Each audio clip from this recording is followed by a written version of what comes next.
Hello friends, నేను మీ నాగలక్ష్మిని. పెరుగు దోశలతో మీ ముందుకు వచ్చేసాను. ఇదిగోండి చూడండి, పెరుగు తీసుకోండి. పెరుగులో కొంచెం పచ్చిమిరపకాయలు గ్రైండ్ చేసి వేయండి, ఉప్పు వేయండి, తిరగమాత వేయండి, శనగపప్పు, ఆవాలు, జీలకర్ర అంతే వేసేయండి. తిరగమాత కొంచెం ఇంగు వేయండి, కొద్దిగానే వేయండి. ఇంగు వేసి తిరగమాత పెట్టి పక్కన పెట్టుకోండి. అంతే. దోశలు వేసేసి ఆ దోశల్ని ఆ పెరుగులో వేయాలి. ఆ దోశలు పడంగానే పెరుగులో వేయాలి. అలా తిప్పేసి ఆ దోశ పడంగా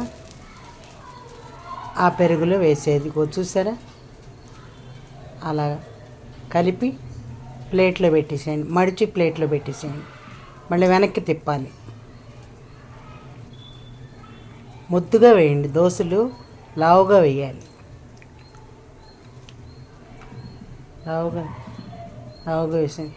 దోశల పిండిలో కొంచెం సోడా ఉప్పు వేసుకోండి, లావుగా వస్తాయి, మెత్తగా పీల్చుకుంటాయి. కొంచెమే రవ్వంత వేయండి. అదిగోండి, ఒక ప్లేట్లో పెట్టేసుకోండి. అంతే, రెడీ అయిపోయినాయి పెరుగు దోశలు. ఆ మిగిలిన పెరుగుని దాంట్లో వేసేసుకుంటే పెరుగు దోశలు రెడీ. పచ్చడిలాగా నంచుకు తినచ్చు అనమాట పెరుగుని.